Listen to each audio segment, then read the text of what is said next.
12 तासांपेक्षा जास्त विमान चालवल्यानं शिंदेंच्या पायलटची तब्येत बिघडल्याचं कळतंय।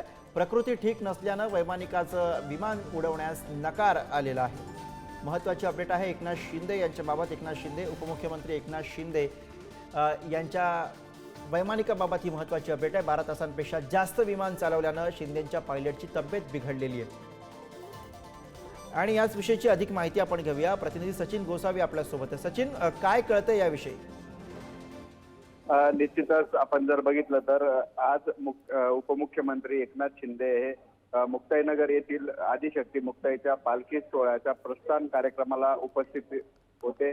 आज आपण जर बघितलं तर उपमुख्यमंत्री एकनाथ शिंदे यांचा पुणे येथे कार्यक्रम होता आणि त्या ठिकाणावरून ते विमानाने जळगाव विमानतळावर आले आणि तेथून त्यांनी मुक्ताईनगर येथील मुक्ताई मातेच्या पालखी प्रस्थान सोहळ्याला उपस्थिती लावल्याचं आपल्याला पाहायला मिळालं। पालखी सोहळा झाल्यानंतर ते पुन्हा जळगाव विमानतळावर मुंबईकडे रवाना होण्यासाठी गेले असताना त्यांच्या विमानाचा जो वैमानिक आहे त्याने 12 तासापेक्षा अधिक वेळ विमान चालवल्यामुळे त्याची प्रकृती काही प्रमाणात बिघडल्याची माहिती समोर आलेली आहे। त्यामुळे त्याने विमान चालवायला नकार दिलेला आहे।